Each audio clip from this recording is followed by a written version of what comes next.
third shortcut I want to go over is going to be ternary operators. So it's going to be a way of putting conditionals in a really little short syntax, and usually you can put it in one line and make it look really clean.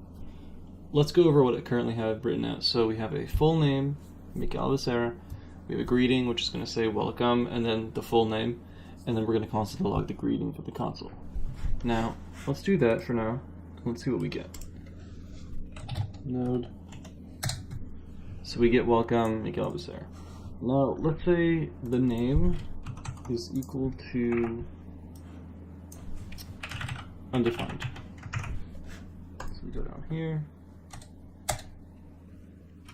Get welcome undefined. Now, that wouldn't be a good thing to show. So we can have it set that if it's undefined, or let's say null, so let's just say welcome null. So if we have undefined or null, anything falsy, any of the falsy values, like the word false, empty string, null, undefined, any of those, we can have it set so that it throws something else, like a placeholder. So what we could do is we can go and say in greeting, right here, we could say full name question mark. Now the first spot after the question mark is going to be something true. So if full name is a truthy value, we're going to want to show the full name. But if it's a falsy value, let's give it. So now if I put this back here, what should happen is it looks, okay, is full name falsy or truthy? It sees a string with something inside of it, it's going to say truthy, and it's going to pick the first position. If I were to do this, it will go, it'll see full name, you'll see question mark, and then it'll say is it truthy or falsy? Null is falsy, it's going to take the second value, and it's going to replace it with what's all there. So let's do that, and it says the full name. What if we do this? Welcome, no name given. So that's a quick way of using ternary operators. It's super clean. You don't have to write a 3-4 line if statement on if this, if that. You could just go straight to doing inline ternary operators. Brackets, and then whatever you need. Or you can go straight to ES6 way of doing it like that.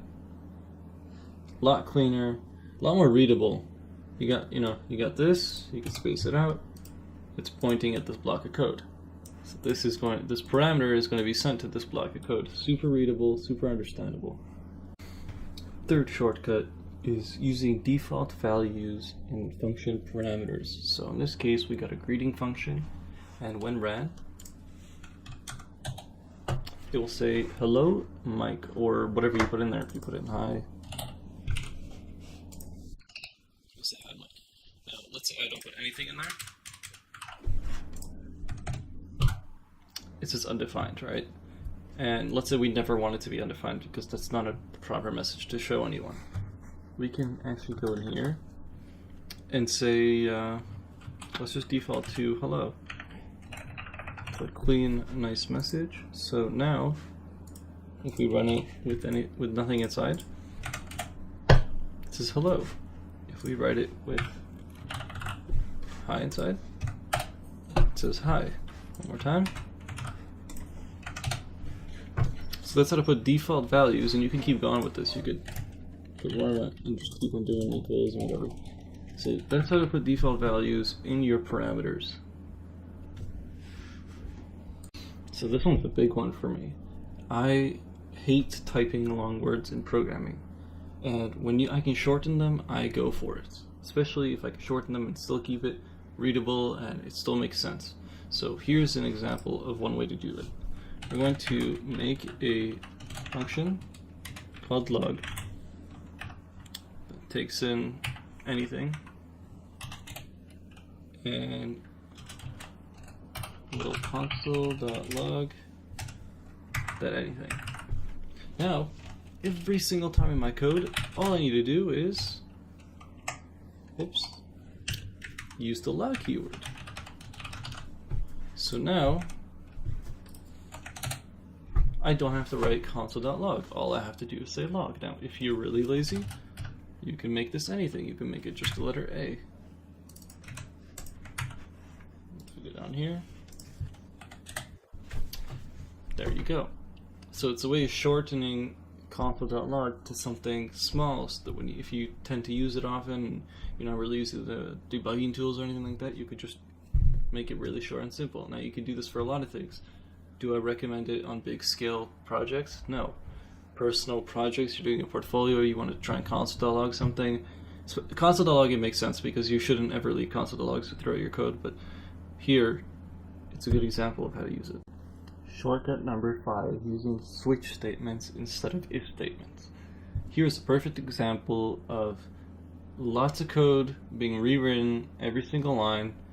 It's not very special, there's not many changes except for the variable we're looking for.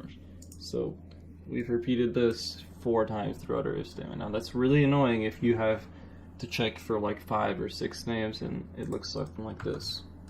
If you had this and you had to write that each line, it'd be pretty annoying. So there's actually a way to go around this. Let me just do that. We're going to use a switch case statement. Now let me write it up. So here's what it would look like. We put in our variable that we're going to be comparing across the board, and then we put each case of what it could be. So in this time we do Mike, Josh, Daniel, Kyle, and once we do that, we can tell it what we want it to do.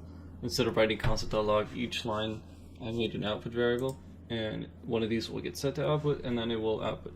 You can also add a default case so that if none of these are true, it defaults to the one like an if-else statement works.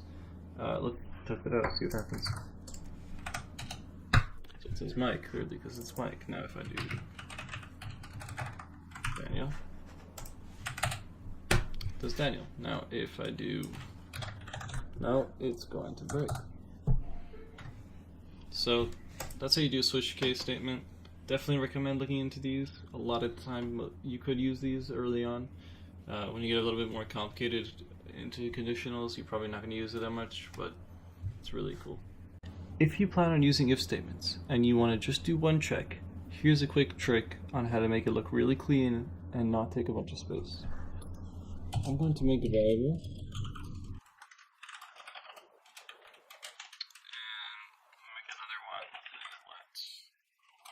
Number. This number equals 0. And then I do an if statement and I say if number equals 0, run this block of code. Now instead of giving it a block of code, all I'm going to do is console.log. Let's just say hi. We don't actually even need to do this. Keep it stupid simple. So num equals 0, if num equals 0, console.log hi. Super clean. It's not that much more to type out the brackets, but instead of taking 1 line, you're now taking 3 lines. And it's also a little bit more confusing when you just see a random statement. So, because here, it's just a clean 1-line statement. Another one of my shortcuts is going to be code snippets. Now in Visual Studio Code, a lot of these big text editors and IDEs, you can actually go and set your own code snippets. So you can make it that if you wanted, if you typed a certain thing like HTML5, and you click tab, it would get that HTML5 template and fill out the page for you. I think there's actually Emmet. A lot of people use Emmet. I don't think I have it set. No. But you can go through IntelliSense here and you can see which options you have, and you can actually go set code templates. I do have the one for set timeout, so that's done for me. The set interval one, that's done for you. There's a bunch of ones you could do. You can do that console.log trick I had, and you could just maybe hit CLS tab, and then it will make a console.log like little shortening function for you. You can pretty much put any code that you find that you write a lot. If you do for loops a lot, you can do for loops. I think there you go. You could do that. So there's a lot of really cool snippets you can make for your code. Save yourself a lot of time. Another great shortcut for React is libraries like this. So the React Component Maker library, all you got to do is type in a command of the name of the component, and you got to go into the specific file and directory that you want to, where you want to add it. But once you run the command, it will actually create the component for you, and you can set it to create it with CSS, Sass, less, whatever you want. I think there's one of them that you can actually have it do the test for you too, so you can make a test file for you.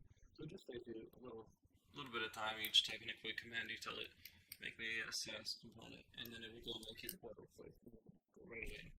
Get into the code. You don't have to like actually write out the tedious class and all that. You can just have it make the component for you, take out the boilerplate code, and just throw in whatever you want to do. So that's all the shortcuts I got for today. I'm going to make I think a Medium article or an article on some website where you guys can actually go and see this all written down and documented. Because sometimes it's hard to read and write at the same time. So being able to copy paste it and play with it would be really nice. So I'm going to do that.